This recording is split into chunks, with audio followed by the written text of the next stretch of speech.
Les comento que no sé si se habrán fijado en campo virtual, pero ayer les subí las notas del taller, del primer taller, sí, está la pauta y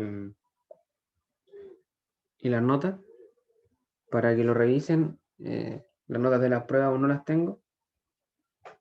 Puede que las tenga a fines de semana o si no, sin falta estarían a principios de la próxima. Eso básicamente, informaciones del curso. Esta semana creo que les toca ayudantía el día viernes, para que vayan reforzando lo que hemos visto en las últimas clases de formación y propiedades de materiales. Así que eso. Vamos a comenzar con la clase de hoy, que vamos a continuar viendo algunas propiedades de mecánicas de materiales, ¿cierto? La clase anterior describimos lo que era el ensayo de tracción, que entregaba como resultado, ¿cierto?, la curva de deformación o la curva esfuerzo de formación, ¿cierto?, que nos iba describiendo cómo se iban relacionando el esfuerzo con la deformación unitaria a lo largo de una deformación de una probeta, desde que parte en el estado de cero deformación hasta que se rompe. Vimos que habían varias zonas de interés. Primero estaba la zona elástica, que era donde nos interesaba que nuestros materiales se encontrasen en esa zona, donde las deformaciones eran pequeñas y además no eran permanentes. Luego teníamos la fluencia, ¿cierto?, que era cuando el material empezaba a deformarse de forma plástica. No es verdad. Luego venía el endurecimiento por deformación, donde el material, ¿cierto?, se endurecía, como el nombre lo dice, y se requería un nuevo aumento de esfuerzo para seguir la deformación, hasta que se llega a un punto en el que el área empezaba a disminuir, el material colapsaba y empezaba a perder, ¿cierto?, sus propiedades de resistencia, por lo que el esfuerzo empezaba a bajar también hasta llegar a un punto de rotura. Entre las cosas más interesantes que nos entregaba el diagrama de esfuerzo de formación en la zona elástica, ¿cierto?, era que la relación entre estas dos variables, esfuerzo de formación, era lineal y estaba dado, ¿cierto?, por una constante que es una propiedad de los materiales, que es el módulo de resiliencia, o sea, el módulo de elasticidad, perdón, el módulo de Young. Así que hoy día vamos a explorar una propiedad mecánica más, que es la razón de Poisson. ¿Sí? Poisson es un nombre que ustedes habrán escuchado recurrentemente, un científico francés, si no me equivoco, que exploró varias áreas de la física y que a raíz de eso también sacó varios teoremas de cálculo, ¿no es verdad? Bueno, la razón de Poisson en particular es una propiedad mecánica que permite relacionar las deformaciones axiales con las deformaciones laterales. ¿Qué es lo que pasa? Que nosotros tenemos claro que hasta ahora, ¿cierto?, cuando nosotros tenemos una carga que va en la dirección axial de un cuerpo, ¿cierto?, esa carga lo que hace es alargarlo o contraerlo, ¿verdad?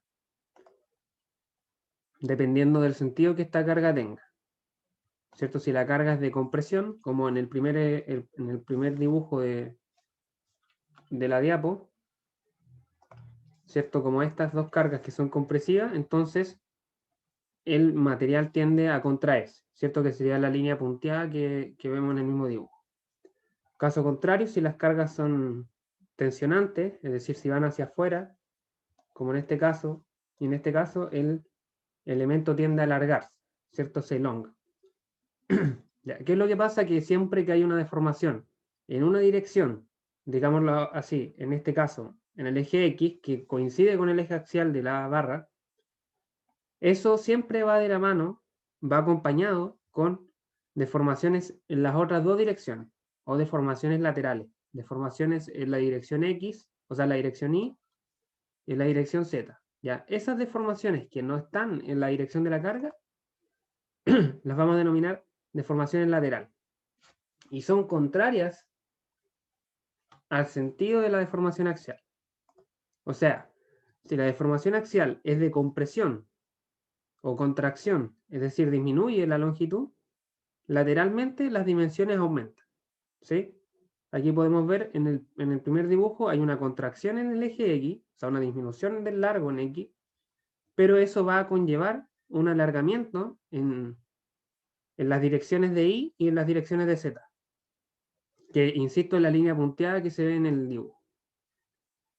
En el caso contrario, cuando se alarga en la dirección axial, se va a contraer en la dirección lateral, ¿cierto? Acá hay una contracción, podemos verla acá, y también hay una contracción en el eje Y. O sea, tenemos alargamiento en el eje X y contracción en los otros dos. Esa es la forma en la que funciona esta mecánica. Siempre van acompañados con deformaciones de distintos signos. Y la razón de Poisson lo que hace es relacionar matemáticamente estas deformaciones. Entonces, vamos a describir esto matemáticamente.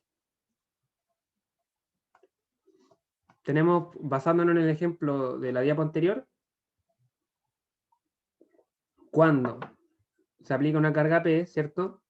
Vamos a tener que la longitud en la dirección de la carga, que en este caso era la dirección X, va a cambiar un valor delta X, ¿sí?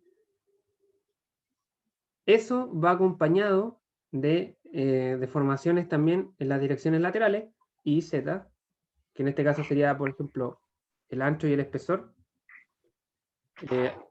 ¿Alguien prendió el micrófono? No sé si iba a preguntar algo o fue un accidente. Ya, parece que no. Ya, como decía, ¿cierto? Tenemos, por ejemplo, acá una deformación en el largo, que es la dirección X, acompañado por deformaciones también en los laterales y Z, que son el ancho y el espesor. Esas son deformaciones totales. ¿Sabes lo que yo veo? Se deforma, no sé, 1 milímetro, ¿ya? Nosotros sabemos que eso lo podemos llevar a deformaciones unitarias. ¿Cómo? Dividiendo por los largos originales, ¿sí? Por ejemplo, la deformación en el eje X, si la dividimos por el largo original en el eje X, obtenemos una deformación unitaria en el eje X.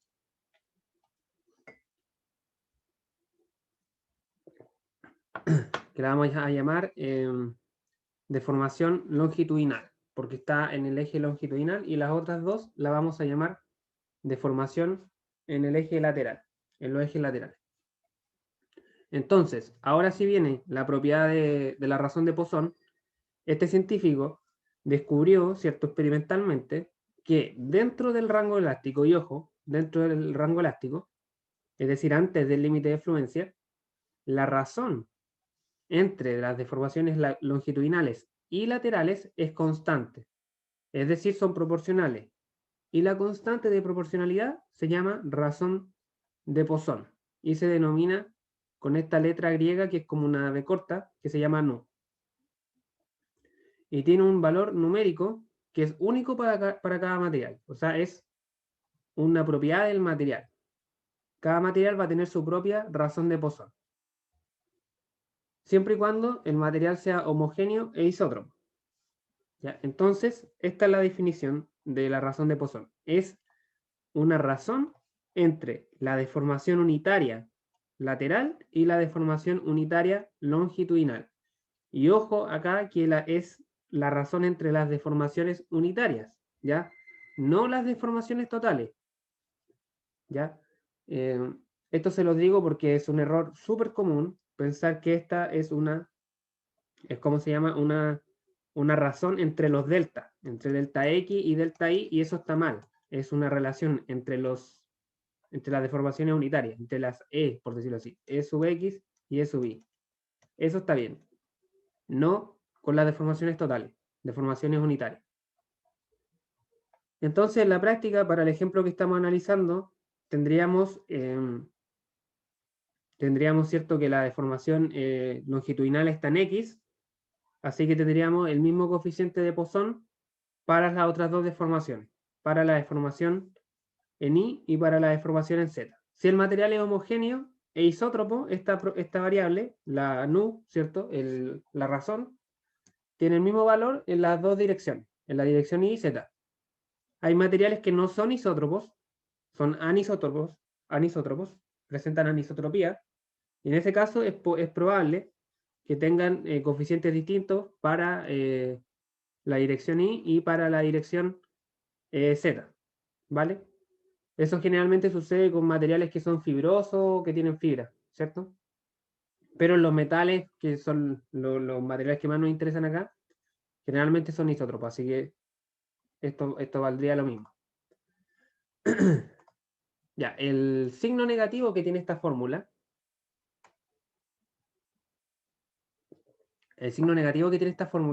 nace, ¿cierto?, de la característica de que una contracción, por ejemplo, axial, va acompañado de un alargamiento lateral. O sea, por eso va el signo negativo, porque siempre que una de las deformaciones aumenta, la otra disminuye, ¿cierto? O sea, si este valor es positivo, si hay un alargamiento en el eje X, tiene que haber una contracción en el eje Y. Por eso va el signo negativo, para darme esa diferencia de comportamiento. Y al revés, si este valor disminuye, si el E sub X disminuye, el E sub Y tiene que aumentar. Por eso va con el signo negativo.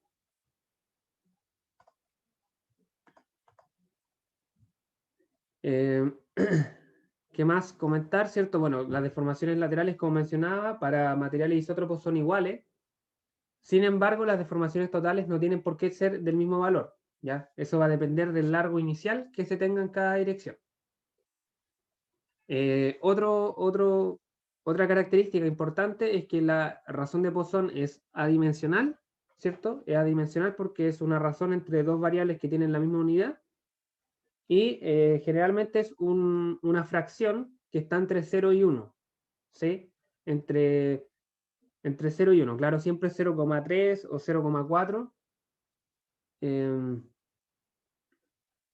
Y en realidad, ¿cierto? La mayoría de los sólidos tiene un valor entre un cuarto y un tercio, más o menos, ¿ya? O sea, se maneja más o menos en ese rango para metales y materiales de interés de ingeniería. Entre un cuarto, 0,25, y un tercio, 0,33. Por ahí. Hay algunos que llegan a 0,4, pero por lo general se manejan en esos rangos. Bueno, acá también hay otra acotación, ¿cierto? Que si la barra fuera cilíndrica, de radio R, tendríamos solamente una dirección lateral, que sería la dirección radial, y en este caso se supondría que la deformación lateral está dada por la deformación radial sobre el radio, y también la razón de Poisson funciona para ese tipo de deformación. ¿Sí? Sigue siendo la misma fórmula, solamente cambia la dirección. En vez de I o Z, acá tenemos una dirección radial, y la fórmula sigue funcionando igual. Así que eso, vamos a ver un ejemplo, que es el mismo ejemplo con el que trabajamos la clase pasada. ¿Cierto? Teníamos esta misma barra de acero que tiene una sección transversal rectangular y está sometida a una carga de 80 kN. Solamente que ahora se nos da el coeficiente de Poisson, que vale 0,32. 0,32. Entonces queremos determinar las contracciones laterales. La clase pasada, si lo recuerdan, calculamos las deformaciones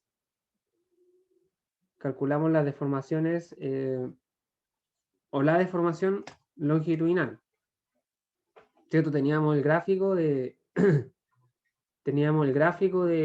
material de este acero, de ahí obteníamos el módulo de elasticidad, luego aquí calculamos el esfuerzo, y a partir de, ¿cómo se llama? La relación del módulo de Young, ¿cierto? Calculamos la deformación unitaria en la dirección de X. Y luego, multiplicando por el largo total, calculamos la deformación total. Ya, eso todo lo hicimos en la clase pasada. Que llegamos a este valor de acá. A este valor de acá. Teníamos que, disculpen, la barra se alargaba 120 micrómetros en la dirección de X. Entonces, ahora, si nosotros vamos a la fórmula de la razón de Poisson, que era que la razón de Poisson era menos la deformación lateral sobre la deformación longitudinal en las dos direcciones. Si despejamos ahora las deformaciones laterales, que es lo que nos interesa, estas dos variables, nos van a quedar que es igual a menos la razón de Poisson por la deformación longitudinal. O sea, menos 0,32 por 80 por 10 elevado a menos 6. Y acá es donde yo les digo que tienen que tener ojo, porque la fórmula no se trabaja con estos 120 micrómetros, ¿ya? Esta es la deformación total.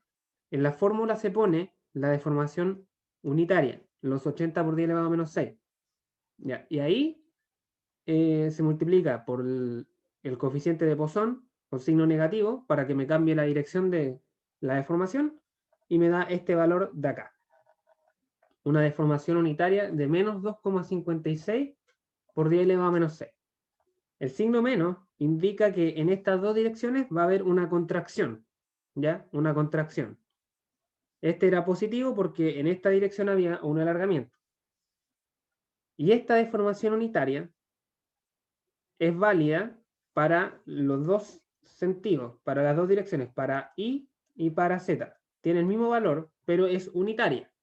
Si yo quiero calcular la deformación total en las dos direcciones, tengo que multiplicar la deformación unitaria por el largo que tenía en esa dirección. Entonces, por ejemplo, en el eje Y, mantengo la deformación unitaria y multiplico por el largo, que sería este 50 milímetros. Transformado a metros, son 0,05 metros, y eso me da menos 1,28 micrómetros. Y lo mismo en Z. Mantengo la deformación unitaria, multiplico por el largo en Z, que en este caso eran 100 milímetros. Eran 100 milímetros, 0,1 metro, y me da, esto de acá, me da menos 2,56 micrómetros. ¿Sí?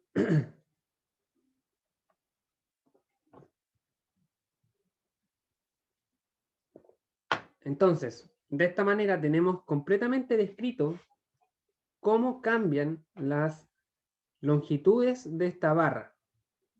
Tenemos que en la dirección de X se alarga 120 micrómetros, en la dirección de Y se acorta 1,28 micrómetros y en la dirección de Z también disminuye su longitud 2,56 micrómetros. Ese sería como el estado final de la barra, completamente descrito. Lógicamente, si yo quisiera calcular, por ejemplo, el largo final, tendría que a este 1,5 metros restarle los 120 micrómetros.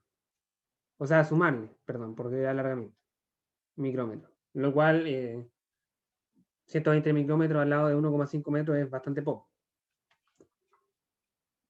Así que eso, chicos, así funciona la razón de Poisson. ¿Dudas, consultas hasta acá?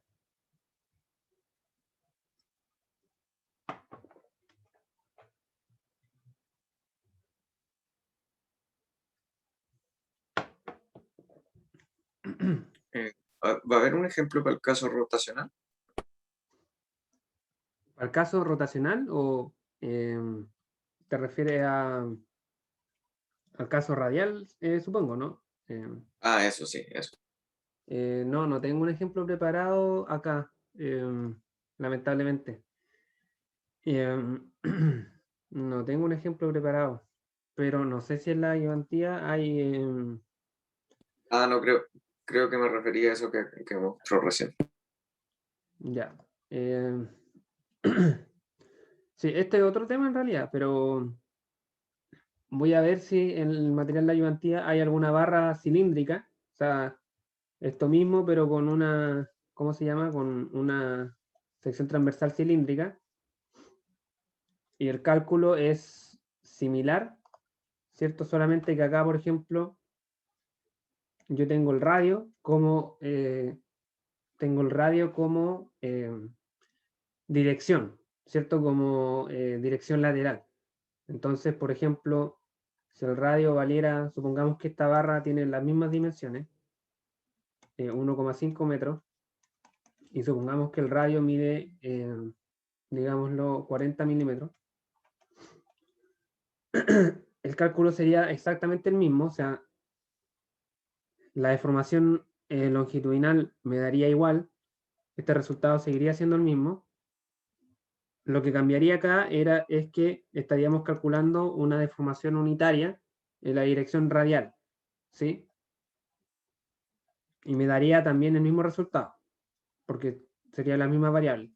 Lo que cambiaría es cuando yo transformo esta deformación unitaria radial a deformación total radial, ahí tengo que multiplicar ese valor que me dio por el largo o por el radio, mejor dicho, o sea, menos 2,56 por 40 milímetros. Y eso me va a dar un valor un poco mayor a 40 milímetros y me va a indicar que esto, ¿cierto?, se alarga, o sea, se contrae en este caso en todas las direcciones del radio. O sea, va a quedar aquí una circunferencia un poquito menor. Muy, muy menor porque esto va a dar menos 1, algo micrómetro. Pero funciona exactamente igual la misma mecánica.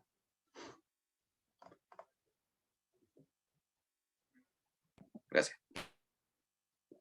De nada. No sé si alguien más tenía alguna consulta respecto al coeficiente de Poisson antes de pasar al siguiente tema.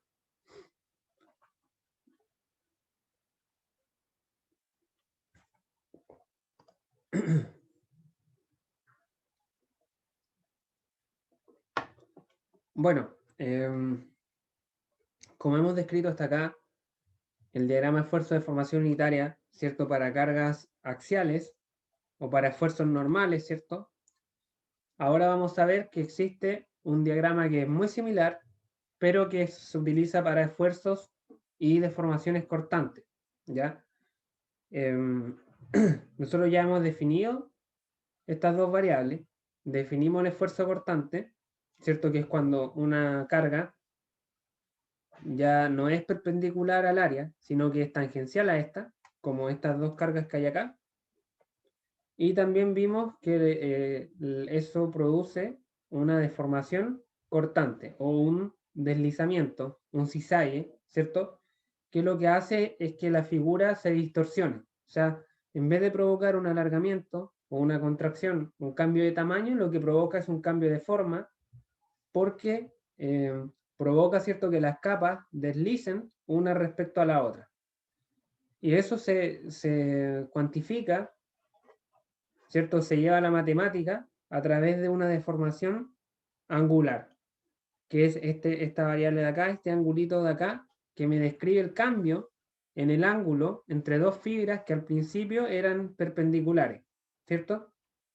Recordemos que la deformación angular siempre era ángulo inicial menos ángulo final, siempre que el ángulo inicial fuera de pi medio. Pi medio menos, en este caso, teta prima, que sería este valor de acá. Así definíamos la deformación angular.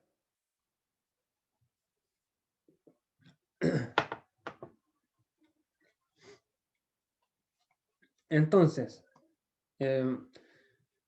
para relacionar esta variable de deformación angular con el esfuerzo cortante, que se obtiene, ¿cierto?, al dividir esta carga cortante por el área, para relacionar estas dos variables también se realiza un ensayo.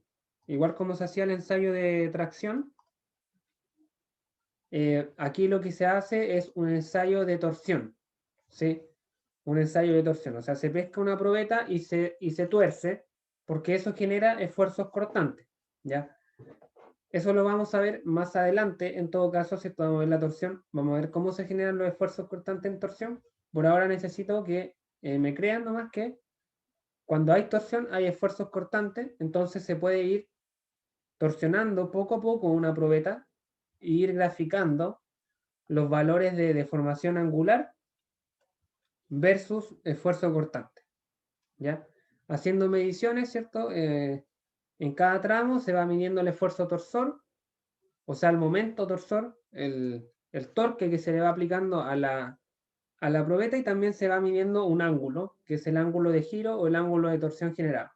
Y a partir de esas dos variables se puede ir calculando el esfuerzo cortante y la deformación unitaria, ¿cierto? Hay variables que relacionan, o sea, hay fórmulas que relacionan estas variables, que las vamos a ver más adelante, y me va permitiendo ir calculando para distintos valores el esfuerzo cortante y la deformación unitaria cortante.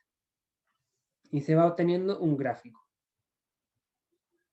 Y este gráfico, o este diagrama, se denomina diagrama esfuerzo cortante, deformación unitaria cortante. Y tiene básicamente la misma forma que el diagrama, ¿cómo se llama? De tracción. Es muy parecido. O sea, tenemos primero una zona elástica,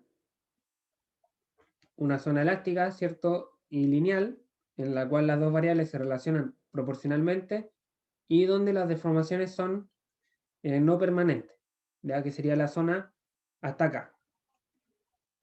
Luego se llega a un límite de proporcionalidad, un límite de fluencia para el corte, y a partir de acá el material empieza a fluir. Hay una fluencia que es muy, muy pequeña, ¿cierto? La gran diferencia era que en el ensayo de tracción, ¿cierto? Acá había una región que era plana, y luego venía el aumento de pendiente. Acá eso sucede casi inmediatamente, en el mismo punto. Esa es como la gran diferencia. Y bueno, luego el comportamiento es exactamente el mismo. El material se endurece por deformación, o sea, aumenta su resistencia, por lo que se tiene que aumentar el esfuerzo. Y finalmente llega hasta un punto en el cual el material comienza a perder su resistencia. Ese punto es el esfuerzo último al corte. Y en ese punto se va a perder las capacidades de resistencia, así que el material empieza a disminuir el esfuerzo que se necesita para seguirlo deformando. Así que el comportamiento es muy similar, ¿vale? Es muy similar, pero estos valores generalmente son menores. O sea, por ejemplo, el esfuerzo a la fluencia o el esfuerzo del límite proporcional generalmente es más o menos 0,5 o 5 y algo, 56 por ahí, veces el esfuerzo a la fluencia al esfuerzo normal, por ejemplo. O sea, son valores menores. Este diagrama es más pequeño que el de tracción. Y también cabe destacar que acá tenemos también una relación que es lineal entre los esfuerzos cortantes y las deformaciones cortantes, ¿cierto? Y esa linealidad o esa relación proporcional está dado también por una pendiente que es distinta a la pendiente del ensayo de tracción, pero que también es característica del material y ese valor se denomina, en este caso, módulo de rigidez. Módulo de rigidez o módulo de corte. Y también es una propiedad de los materiales y está dado, ¿cierto? La relación en ese tramo del diagrama está dado por la ley de Hooke también. La ley de Hooke para cortante, que me dice que el esfuerzo cortante es proporcional a la deformación cortante relacionada por esta variable que es el módulo de rigidez.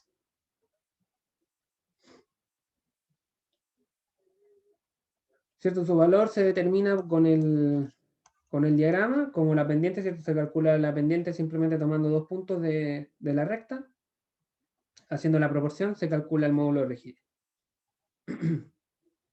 Y al igual que el módulo de Young y la razón de Poisson es una propiedad mecánica de cada material. O sea, cada material tiene descrito su módulo de Young, su razón de Poisson y su módulo de rigidez, ¿ya?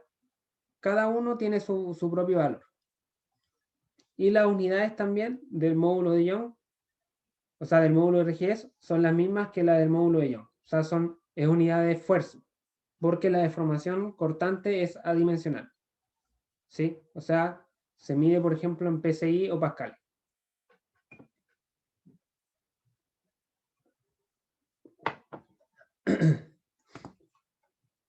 Así que eso, vamos a ver un ejemplo. para ir finalizando.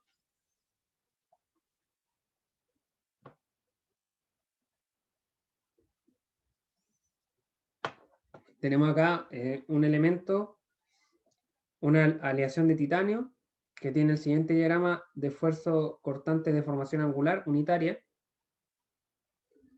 Queremos determinar el módulo de rigidez y la distancia de máxima, que la parte superior de este bloque del mismo material puede desplazarse si el material se comporta elásticamente al actuar sobre él una fuerza cortante B. ¿Cuál es la magnitud de esa fuerza necesaria para causar ese desplazamiento?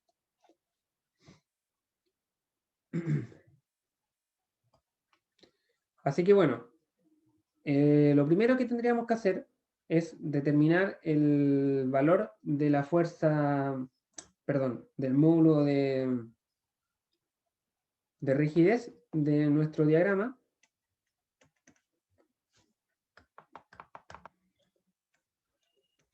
Que sería en este caso, ¿cierto?, la pendiente de la zona elástica. O sea, tendríamos en este caso 52 KSI, 52 KSI sobre 0,008. Eso me debiese dar 6.500 KSI. 6.500 KSI, lo voy a comprobar.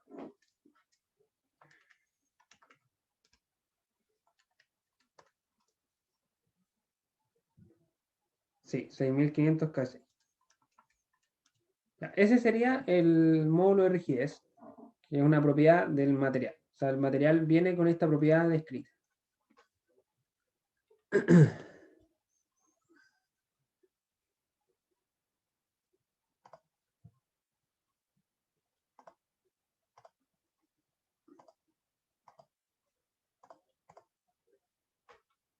Aquí podemos ver el mismo cálculo.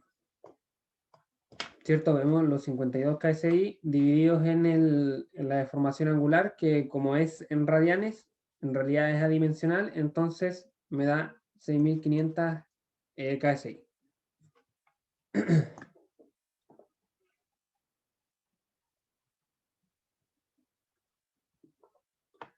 Ya. Luego, ¿cierto? Lo que nos dice el problema es que queremos calcular la distancia máxima de, para que este bloque se deforme solamente elásticamente, ¿cierto? O sea, eso es lo que decía. Decía la distancia de máxima de la parte superior del bloque que se podría desplazar si el material se comporta elásticamente. O sea que la deformación máxima que nosotros queremos tener angular es de 0,008 radianes, ¿cierto? Que es el valor que me entrega el gráfico acá. Nosotros queremos que no se pase este punto, ¿sí? Esa es la deformación angular máxima. Entonces, geométricamente podemos relacionar esa deformación, esa deformación angular, la podemos relacionar con este triángulo que hay acá, ¿cierto? Lo podemos relacionar. La fuerza cortante, ¿cierto? Lo que hace es que esto tienda a deslizarse hacia la derecha, provocando este ángulo de deformación. Nosotros queremos que ese ángulo no sobrepase los 0,08 radianes. Así que podemos relacionarlo con la tangente, es decir, la tangente de ese ángulo es igual al cateto opuesto, que es nuestra variable incógnita d, sobre el cateto adyacente, que son 2 pulgadas. ¿Vale? Como es un ángulo muy pequeño, podemos aproximar la tangente al ángulo, ¿cierto? ¿Se acuerdan de que vimos que esas aproximaciones eran pequeñas para valores pequeños? Así que despejando el valor de esa distancia, tenemos que el valor máximo que puede tener esa distancia es 0,016 pulgadas. O sea, si no se desliza más de 0,016 pulgadas, no se va a deslizar un ángulo mayor a 0,08 radianes. Ya, esa es la idea.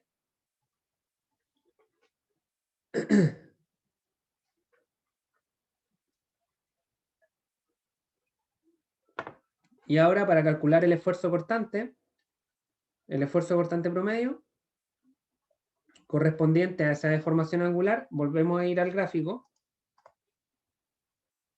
Como estamos justo en el límite de proporcionalidad, o sea, estamos calculando para el caso crítico, ¿cierto? Que no se sobrepase este valor, para ese valor tenemos un valor de esfuerzo de 52 KSI. 52 KSI. Entonces, tenemos 52 KSI, eso es igual a la fuerza cortante que hay sobre el área, dividido en el área, que en este caso es de 3 por 4 pulgadas. Entonces despejamos la fuerza que me da 624 kips. 624 kips. O sea, que esta es la fuerza máxima que yo le puedo aplicar al bloque para generar el esfuerzo justo del límite de proporcionalidad y generar también justo la deformación angular para ese límite de proporcionalidad. Y de esa manera no sobrepaso esta distancia de 0,016 pulgadas, que era el parámetro que me describía el ejemplo, o la condición que me imponía el ejemplo en cuanto a deformación.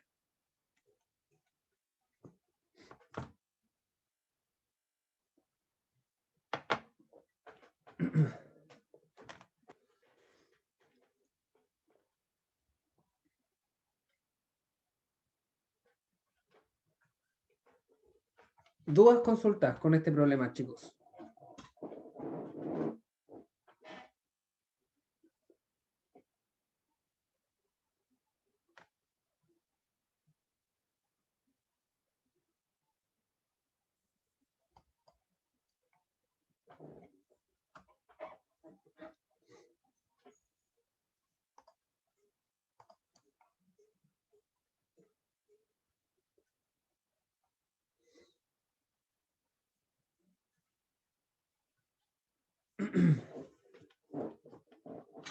¿Está todo claro?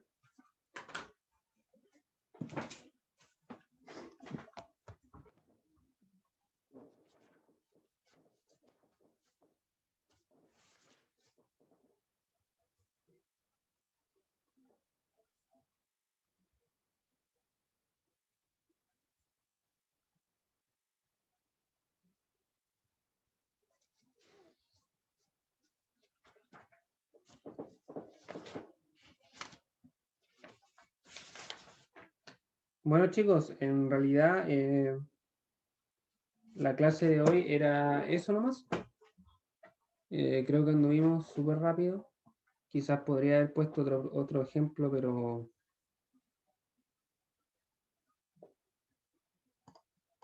No, pero ahí con la ayudantía se refuerza.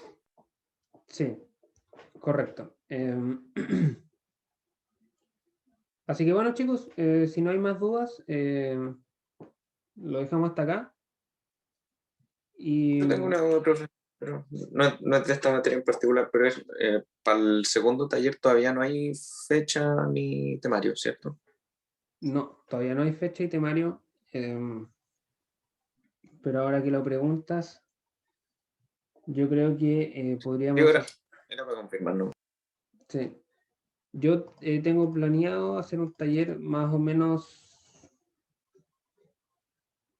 porque la próxima semana no, luego hay una semana de receso.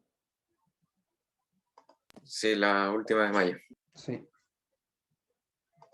Así que podría ser a la vuelta, hacer un taller de esta materia de propiedades materiales. Porque la segunda prueba la tenemos...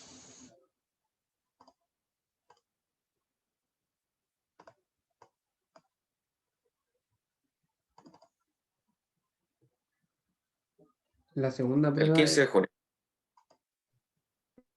el 15 de junio sí tendríamos que hacer un taller en la semana antes de la prueba.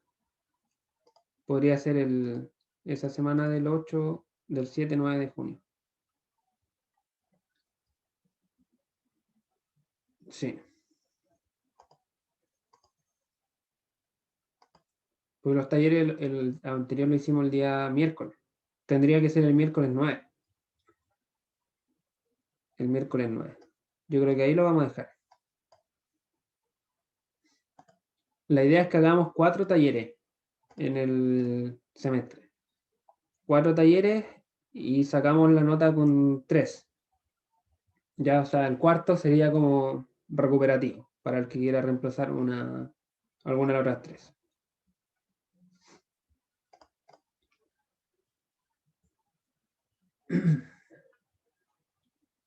Así que bueno, chicos, eso sería entonces todo por hoy. El jueves finalizaríamos esta unidad de propiedades materiales. Veríamos un par de propiedades que faltan, algunas propiedades relacionadas con energía. Y eso. Recuerden que el viernes hay ayudantía para reforzar toda esta materia, para ver otro tipo de ejemplo. Y nada, nos vemos el jueves. Que tengan buena semana. Gracias, profe. Igual. Chao, chao. Buen día. Buen día, igual que tengan buen día.